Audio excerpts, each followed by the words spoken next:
Niyanig muli ng magnitude 4.8 na aftershock ang Manay, Davao Oriental bago mag-alas 4 ng hapon kanina. Sa lakas ng lindol, wasak at halos hindi na mapakinabangan ang katatapos lamang na barangay hall at bagong munisipyo sa bayan. Problema rin ang pagkain at inumin roon. Nakatutok si Jandy Esteban ng GMA Regional TV.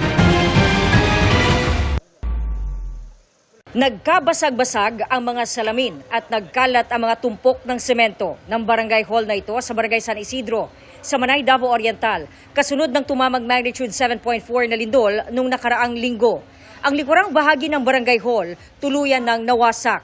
Nitong August lang itinurn over ang barangay hall na ito dito sa San Isidro, makalipas ang 2 buwan.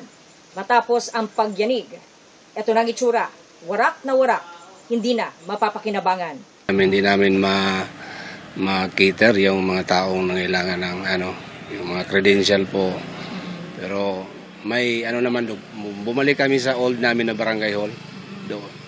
Pero pag mag-ulan yun, tulo talaga po. Pati ang bagong municipal hall ng Manay, hindi pa nga nagagamit ay nasira na. Ilan lang ito sa mga iniwang pinsala ng lindol sa lugar at pinangangambahang madagdagan pa dahil sa mga aftershock. Sa gymnasium na ito katabi ng munisipyo, inihahanda naman ang mga tulong na ibibigay ng lokal na pamahalaan mula rin sa mga donasyon ng iba't ibang grupo. Still, on the process pa yung assessment namin, mag-aabutan pa tayo nito ng mga 2 weeks, ganun, no, para talagang makabalik na sa normal. However, yung mga totally wrecked at saka mga partially damaged still needs na talagang mag-stay muna sila temporarily sa mga family tents, modular tents, and some will be in the evacuation center. Malaking problema ng mga biktima ng lindol ang pagkain at maiinom na tubig. Kanina, may naabutan ang aming news team na grupong namamahagi ng relief items. Biscuits, mga candies, and also may bigas at saka tubig.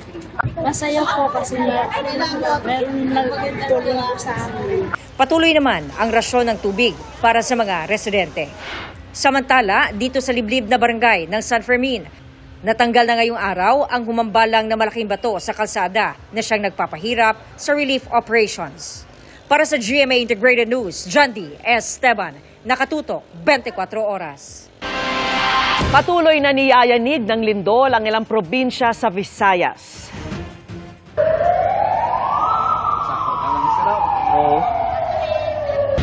Agad lumikas ang mga empleyado ng Iloilo Provincial Capital at mga estudyante ng University of San Agustin sa Iloilo City kasunod ng magnitude 4.2 na lindol kaninang 6:48 ng umaga. Naitala ang epicenter ng lindol sa bayan ng Gimbal. 2:23 ng hapon naman nang yanigin ng magnitude 4 na lindol ang Balangiga, Eastern Samar. At bago alas 4 ng hapon, yuminig din ang magnitude 4 na lindol sa Bogo, Cebu.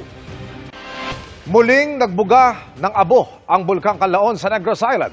Ayon sa PHIVOX, tumagal ang ash emission ng halos 1 oras. Sa time-lapse video na kuha mula sa Canlaon Volcano Observatory, kita ang kulay abong plume o singaw mula sa crater na umabot sa mahigit 100 metro ang taas. Bago yan, nakapagtala ng 17 volcanic earthquakes. Nagbuga rin ito ng mahigit 3,000 tonelada ng sulfur dioxide o asupre. Nananatili ang Bulkang Canlaon sa Alert Level 2, kaya may banta pa rin ang biglaang pagputok ng steam o magma. Paalala ng PHIVOX, bawal pa rin pumasok sa 4-kilometer permanent danger zone at ang paglipad ng anumang aircraft malapit sa tuktok ng bulkan. Tumaas ang presyo ng itlog sa ilang pamilihan at maaring magmahal pa bago magpasko. Lalo't isa ito sa pangunahing sangkap ng mga panghanda sa Noche Buena. Ayon po sa isang grupo, ngayon pa lang ay nagkakagipitan na ng supply. Nakatutok si Bernadette Reyes. Mula leche flan hanggang pastries at iba pang panghanda ngayong Pasko, maraming pagkain nga ang gumagamit sa itlog bilang sangkap. Kaya ngayon pa lang, hinahanda na ni June ang listahan ng mga supplier para masigurong hindi mauubusan ng itlog. Meron po kaming supplier, 2, 3, ganon. In case man na magka-short yung isa, may backup na ibang supplier na po pwedeng mag-deliver. Mainam na rin dahil ayon sa Philippine Egg Board Association, nagkakagipitan na sa supply ng itlog. Ilan sa mga dahilan ang bumabang produksyon at hamon sa kalidad ng patuka sa manok. Ngayong taon po, medyo maaga tumaas ang presyo ng itlog. Ang dahilan po nito ay mga sakit, iba-iba pong mga sakit aside from bird flu. And also, problema tayo sa quality ng raw materials na ginagamit natin sa feeds. Nagkaroon ng temporary na kakulangan sa supply ng sisiyo. Kung kulang ang supply, karaniwang nagmamahal ang itlog. Pati ulam na itlog, pinag-iisipan ng diskartihan sa karinderyang ito. Kung hindi taas presyo, magpapalit po kami ng size. Halimbawa, medium, small na lang po namin. Sa pinakauling price monitoring ng Department of Agriculture, umaabot na hanggang 9 pesos and 25 centavos ang kada piraso na medium size na itlog. Sa bagsakan ng mga itlog dito sa Blumentritt sa Maynila, tumaas na rin ang presyo ng mga itlog pero mas mababa pa rin kumpara sa presyo sa mga palengke. Kaya si Gloria Yamson dumarayo pa sa Blumentritt kung saan mas mura ang itlog kaysa sa kalapit nilang retail market. Ngayon dito na. Kasi malaki ang ang diferensya. Mga 70 pesos sa isang tray. Kasi kinukuha namin 12 piraso na. Ang laki na nasa-save namin. Medyo mataas po ang medium ngayon kasi shortage din po ng supply and at the same time yung pangingitlog po ng mga manok medyo konti. Ayon sa Philippine Egg Board Association, kahit nakakabawi sila, kailangan pa ng panahon para mapadami ang supply. Hanggang 50 centavos kada piraso pa ang maaaring imahal bago magpasko. It will take time. Kasi ito ay palalakihin pa po natin. Siguro po 5 to 6 months bago ito mahabol. And right now, kukulangin na po tayo pagdating ng December. Para sa GMA Integrated News, Bernadette Reyes, nakatutok 24 oras. International superstar ang atake ni Kapuso Primetime Queen Marian Rivera sa kanyang pagbisita sa Vietnam. Mula kasi sa airport hanggang sa dinaluhan niyang fashion event, mainit ang pagtanggap sa kanya ng Vietnamese fans. Makichika kay Nelson Canlas. Glowing in her white tracksuit, si Kapuso Primetime Queen Marian Rivera nang lumapag sa Vietnam. At sa airport pa lang, pinagkagaluhan na ng fans si Yan Yan. Ang nakakataba ng puso, hindi Pinoy fans ang di magkamayaw na magpa-picture at humingi ng kanyang autograph doon, kundi Vietnamese fans. Ilang mga serye kasi ni Marian ang ipinalabas sa bansa sa mga nakaraang taon kaya't umani siya ng mga tagahanga doon. Kabilang dyan ang Amaya at Jezebel. Nagkaroon din si Marian ng time to enjoy her favorite Vietnamese coffee. Kinabukasan, isang fashion event naman ang kanyang dinaluhan. Blushing in pink si Marian at maging sa event na yun, dinayo at hinintay siya ng mga nag-aabang na Vietnamese fans. Talaga namang going global ang Kapuso Stars. Nelson Canlas updated sa Showbiz Happenings. Kay lindol man o kahit iba pa ang dahilan, delikado po kung tumatagilid na ang isang poste kaya dapat aksyonan. Tulad po ng isang poste sa Kalumpit, Bulacan na ang mga kable ng kuryente lumaylay na sa tubig. Idinulog na yan sa inyong Kapuso Action Man.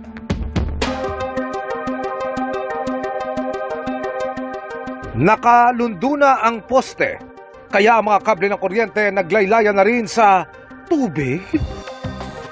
Ganyan ang sitwasyon sa Purok 5 sa Barangay San Miguel, Kalumpit, Bulacan na ipinarating sa inyong Kapuso Action Man. Nagbabangka kami dito. Yung iniisip namin, yung paano kung yung mga anak namin o kami nagbabangka, tas live wire yun, baka makadisgrasya pa sa amin. Oktubre pa raw ng nakaraang taon, nagsimulang tumagilid ang inireklamong poste ng Meralco. Yung mga nakakaraang pong kababagyo. Bali, siguro po wala na raw po kasing laman yung pinakailalim ng poste na yung gawa nung yung unang pang poste yun yung kahoy. Ngayon wala na siyang laman. Siguro sa tagal Idinulog na raw nila sa Meralco ang problema pero pagka ilang araw may darating, ganun lang. Titingnan lang nila, pipicturan. Tas hala rin naman po, ganun pa rin. Paliwanag ng Meralco sa inyong Kapuso Action Man. Nagpapasalamat kami sa GMA na iparating sa amin ito. At tinayo yung poste ng dryland pa ito. So ang gagawin namin, ililipat namin ito sa lugar kung saan there is less water. Na kaya pa rin itayo yung poste doon nang hindi nako-compromise yung safety nung community. Yun naman ho para sa mga kapuso natin, mga kababayan nating nangangambat baka mamaya ay sila raw ay makuryente. Alam niyo na ho. Hindi ho. Makakaasa po kayo na pag yan ay ginawa namin ng kaukulang hakbang, it is a safe installation that will be undertaken by Meralco. Hindi ho ito hahantong sa aksidente pagkat ang aming pong networks team ay maingat sa paglalagay ng mga pasilidad. Napalitan na ang poste sa lugar at wala nang nakababad na kable sa tubig. Mission accomplished tayo mga kapuso. Para po sa inyong mga sumbong, pwedeng mag-message sa Kapuso Action Man Facebook page o magtungo sa GMA Action Center sa GMA Network Drive, Corner Samar Avenue, Diliman, Quezon City. Dahil sa namang reklamo, pang-abuso o katiwalian, tiyak may katapat na aksyon sa inyong Kapuso Action Man. Naniniwala si Pangulong Bongbong Marcos na hindi aabot sa Malacanang ang mga aligasyon ng katiwalian kaugnay pa rin ng mga flood control project.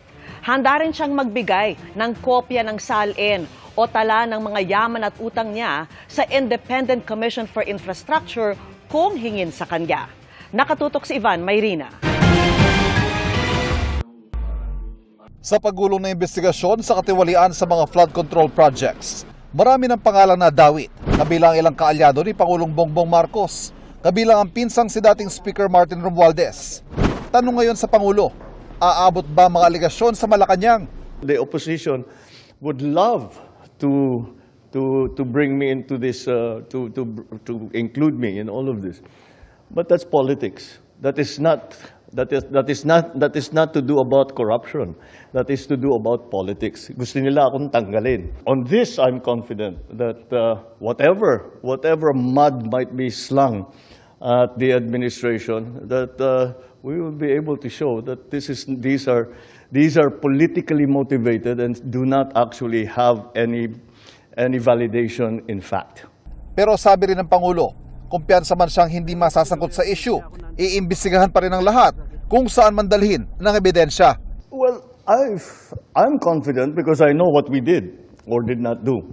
But if we investigate everybody, we follow the evidence, and wherever that leads is not something that we try to direct or influence.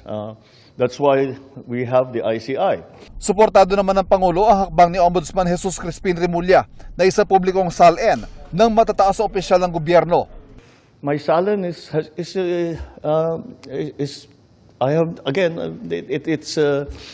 will be available to whoever would like to, kung hingiin sa akin ng ICI, hindi siyempre bibigay ko. Kung hingiin sa akin ng ombudsman bibigay namin. Tungkol naman sa 2026 national budget, sinabi ng Pangulo na bubuksan daw ang proseso ng Bicameral Conference Committee kung saan nung nakaraan nangyayari ang pagsingit ng mga proyekto, kabilang ang flood control projects. I have the agreement of the Senate President and the Speaker na ganun ang gagawin natin. We will live stream the entire process so that if there are questionable, shall we say, insertions or additions or all that, it will also be clear who made those changes or who proposed those changes so that people will know. At sa ugong naman ay destabilisasyon, naniniwala ang Pangulo na matatag pa rin ang gobyerno pero handa siyang makinig sa mga may reklamo. It is dangerous for someone in my position to be complacent and to say, don't worry, everybody. Kung may reklamo, bukas naman kami. Sige, magreklamo kayo, sabihan nyo sa amin. So, when you ask me how confident I am, all I can say is that in our assessment, we are still very much, the administration is still very much on solid ground in terms of support from the different sectors of society. However, we work very hard to continue to earn that support from them. Para sa GMA Integrated News, Ivan Mayrina, nakatutok, 24 oras. Kaugnay ng reklamo ng Justice Department sa Ombudsman laban sa ilang dating opisyal ng Bulacan 1st District Engineering Office, sinabi ng abogado ni na dating DPWH engineers Bryce Hernandez at JP Mendoza na umaasa silang kikilalanin ng DOJ ang halaga ng kanilang testimonya sa kaso at ikukonsidera silang state witness para matiyak na makokonvict ang matataas na opisyal na nasa likod ng anomalya sa mga flood control project. Sa gitna ng kalamidad, lalong nangingibabaw ang diwa ng bayanihan. At dahil po sa inyong pakikiisa at pagmamalasakit, patuloy na naihatid ng Operation Bayanihan ng GMA Kapuso Foundation ang tulong at pag-asa sa mga kababayan nating naapektuhan ng lindol sa Davao. Isa ang bayan ng Katiil sa mga coastal municipality ng Davao Oriental, kaya masagana ito sa yamang dagat. Oh my God! Pero nang yumanig ang magkasunod na malalakas na lindol sa lugar nitong Biyernes, ipinagbawal muna ang pamamalaot hanggang sa ngayon. Even up to this morning, we are experiencing aftershocks. So, best prevention. So, hindi pa namin nililift na pwede nang bumalik. So, that's why it's a struggle to provide also their needs. Dagok ito para sa mga mangingisdang gaya ni Edwin. Kaya sa paggawa muna ng pawid ng kanyang asawa na si Annalisa sila kumukuha ng panggastos. 600 pesos ang kita sa kada 100 piraso. Budget na lang, may ipon naman kami ma'am, pero dili na kasya kay marami akong anak. Ang kailangan namin yung pagkain talaga. Ang importante may makain kami. Nangangamba rin sila dahil nagkaroon ng mga bitak ang kanilang bahay. Nagdadasal na lang kami na sana hindi na lang mangyari ulit. Sa ikalawang bugso ng tulong ng GMA Kapuso Foundation para sa mga naapektuhan ng lindol sa Davao Oriental, isa ang bayan ng Katiil sa hinatiran ng tulong. Naghatid tayo ng food pack sa 12,000 individual doon, pati sa bayan ng San Isidro at Bani-Banay. Nakakatulong yun. Talagang nagpapasalamat kami sa GMA Kapuso. Salamat po na lagi po nandito kayo pag may kalamidad. Kami po ay nagpapasalamat sa walang sawa niyong pagsuporta at tiwala sa aming Operation Bayanihan. Patuloy tayo maghahatid ng pag-asa para sa mga nangangailangan. Sa mga nais mag-donate, maaari kayo magdeposito sa aming mga bank accounts o magpadala sa Cebuana Luwilier. Pwede rin online via GCash, Shopee, Lazada, Globe Rewards at Metrobank credit cards. Sa bawat pangarap ng isang bata, may pag-asang maaari nating ibigay. Yan ay sa pamamagitan ng unang hakbang sa kinabukasan project ng GMA Kapuso Foundation. Sa bawat 250 pesos na inyong donasyon, isang bata ang makakatanggap ng kompletong gamit pang-eskwela. Available ito sa Noel Bazaar sa Philinvest Tent Alabang sa darating na October 17 to 19 kasama ang 100 merchants. Nakapag-shopping na kayo, nakatulong pa kayo. Balik kulungan ang lalaking handler umano ng mga hitman sa Calabarzon na nahuli sa Laguna. Sa Cavite naman, inaresto ang isa pang lalaking supplier umano ng armas ng ilang criminal group. Nakatutok si John Consulta. Exclusive! Pagkatanggap ng senyas, kumilos na ang Regional Intelligence Division 4A para dakpin ang target. Huli sa bypass ng baril ang isang 43 anyos na lalaki sa Dasmariñas, Cavite. Na-recover sa kanya ang isang Beretta 9mm pistol at mga bala. Ayon sa Calabarzon Police, matagal na nagbebenta ng loose firearms ang suspect na nagsusupply nila pati sa ilang criminal group. Itong mga loose firearm na ito, ito yung ginagamit sa mga shooting incident. So, one of our intervention is to intensify yung pag-implement ng mga search warrant doon sa mga suspected individuals natin na nagmamay-ari ng mga loose firearms. Sa Calamba, Laguna, arestado ang isang suspect na handler umano ng mga hitman sa Calabarzon. Bukod sa 9mm na baril, 38 revolver, mga bala at isang granada, na-recover din ng mga operatiba ang ilang sachet ng hinihina ng droga sa bahay ng suspect. Dahil nga itong suspect is labas-pasok sa kulungan and doon sa kulungan marami siyang nakilala. So lumaki, hindi lang sa droga, kundi nag-alaga na rin siya ng mga gun for hire individuals. Sinisikap pa rin namin makuha ang panig ng dalawang inaresto. Para sa GMA Integrated News, John Consulta, nakatutok 24 oras. Mga kapuso, nag-dissipate o nawala na yung low pressure area kahapon sa bandang Luzon. Pero posibleng bukas ay pumasok sa loob ng Philippine Area of Responsibility ang isa pang minomonitor na LPA. Huli itong namataan sa layong 1,705 kilometers, silangan ng Eastern Visayas. Ayon sa Pag-asa, posibleng bukas ay nasa loob na yan ng PAR.